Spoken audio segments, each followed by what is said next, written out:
ഒരു അപകട വാർത്ത വരുന്നു. മൂന്നാർ എക്കോ പോയിന്റിൽ ടൂറിസ്റ്റ് ബസ് മറിഞ്ഞ അപകടം 2 പേർ മരിച്ചിരിക്കുന്നുവെന്ന സങ്കടകരമായ വാർത്ത വരുന്നു. തമിഴ്നാട് നിന്നെത്തിയ വിനോദസഞ്ചാരികളുടെ വാഹനമാണ് അപകടത്തിൽപ്പെട്ടത്. വിവരങ്ങളുമായി രാഹുൽ വിജയൻ ചെയ്യുന്നു. രാഹുൽ, കിഴമയിൽ മറിയുകയായിരുന്നു മനസ്സിലാക്കുന്നു, ഒരു വശം ചേർന്ന് മറിയുകയായിരുന്നു എന്നാണ് മനസ്സിലാക്കുന്നത്. എന്താണ് സംഭവിച്ചത്? കൂടുതൽ പേർക്ക് പരിക്കേറ്റിട്ടുണ്ടോ? ഏറ്റവും പുതിയ വിശദാംശങ്ങൾ എന്തൊക്കെയാണ്? സുഹേൽ, 2 പേർ മരിച്ചു എന്നുള്ളതാണ് ഏറ്റവും സങ്കടപ്പെടുത്തുന്ന കാര്യം. അല്പസമയം മുമ്പാണ് ഈ ബസ് അപകടം ഉണ്ടാകുന്നത്. മൂന്നാർ എക്കോ പോയിന്റിന് സമീപത്ത് വെച്ചാണ് ഈ ബസ് അപകടം ഉണ്ടാകുന്നത്. വിനോദസഞ്ചാരികളായിരുന്നു.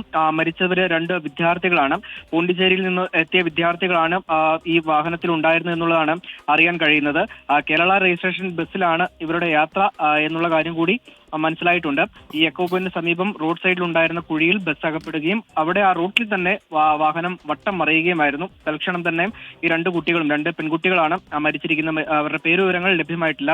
അവർ മരിക്കുകയും ചെയ്തു എന്നുള്ളത് സ്ഥിരീകരിക്കുകയും ചെയ്തിട്ടുണ്ട്. വാഹനത്തിൽ കൂടുതൽ കുട്ടികൾ ഉണ്ടായിരുന്നു. അവർക്കൊക്കെ പരിക്കേറ്റിട്ടുണ്ട്. ഈ പരിക്കേറ്റ ആളുകളെ ടാറ്റ ഹോസ്പിറ്റലിലേക്ക് ഇപ്പോൾ മാറ്റുകയും ചെയ്തിട്ടുണ്ട്.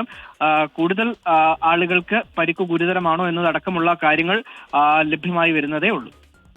വിനോദസഞ്ചാരത്തിനെത്തിയ വിദ്യാർത്ഥികളടക്കമുള്ളവർ സഞ്ചരിച്ച വാഹനമാണ് അപകടത്തിൽപ്പെട്ടത്. 2 പേർ മരിച്ചിരിക്കുന്നു എന്ന സങ്കടകരമായ വാർത്തയാണ് മൂന്നാറിൽ നിന്ന് വരുന്നത്. രാഹുൽ വിജയനാണ് വിശദാംശങ്ങൾ നൽകിയത്.